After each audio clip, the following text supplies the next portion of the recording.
Have you ever sat in silence and asked yourself, why do bad things keep happening to people who live with kindness? Why does life hurt the ones who always try to do good? It's a question whispered across time, by mothers in grief, monks in meditation, and ordinary hearts aching for answers. It's not just your question.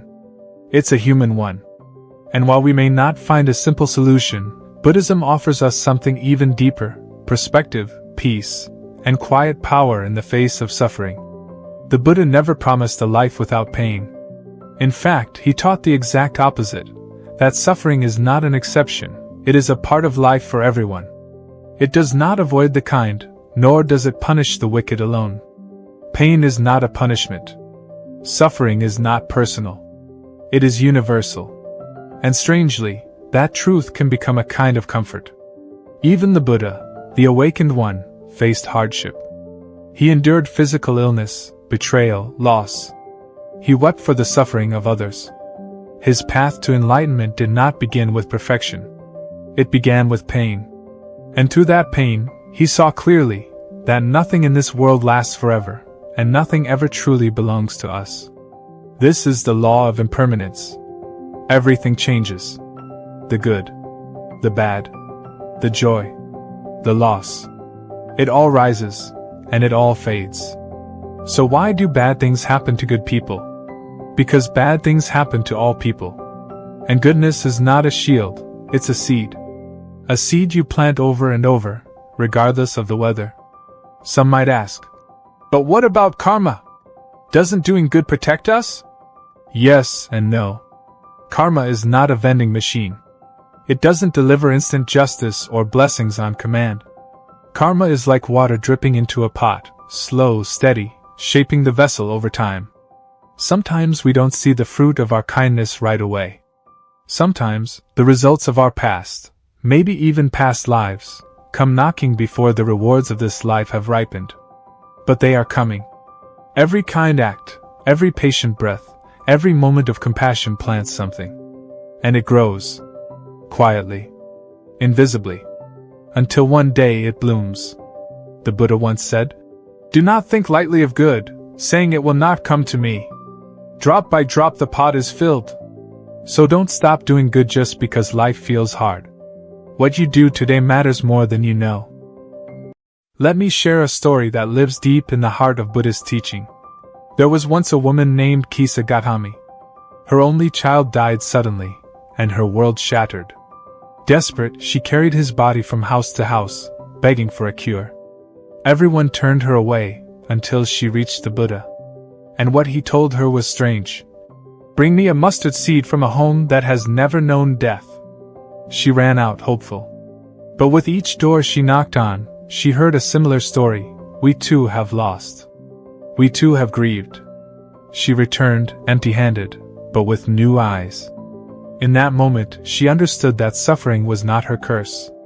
It was everyone's. And in that understanding, she found peace.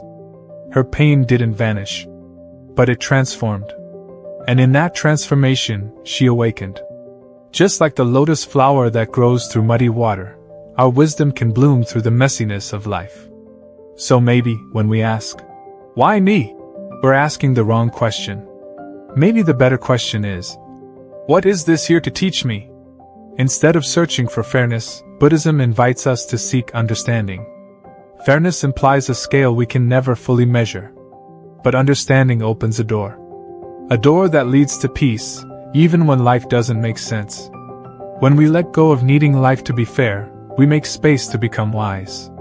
When we stop clinging to the idea that good people should never suffer, we begin to see suffering as part of the human experience. Not a punishment, not a test, but a teacher. Pain can shape us. It can soften our pride. It can deepen our compassion. It can carve open a space inside us for clarity, for humility, for strength we didn't know we had. Every storm you survive teaches you how to stand with more grace. Every sorrow you endure makes you more tender toward others. This is the gift hidden inside the hardship. And while you may feel invisible in your struggle, I promise you, your goodness is not in vain. Kindness is never wasted. Patience is never meaningless. Love is never lost. Every ripple you create, even in silence, even when unseen, reaches further than you can imagine. The Buddha's path was never about escaping difficulty.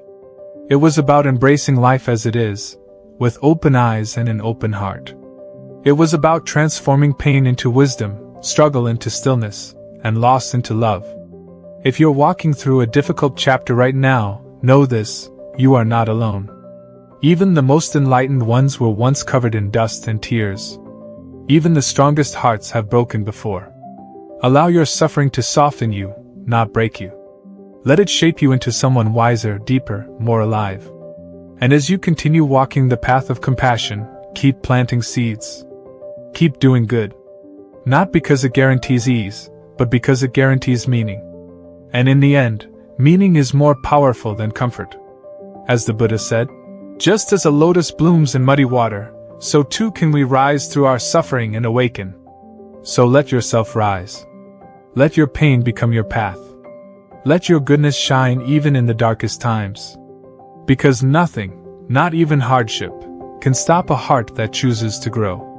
And if these words have touched something in you, I invite you to walk this path with me, one breath, one step, one moment at a time. You are stronger than you think. And your light matters more than you know.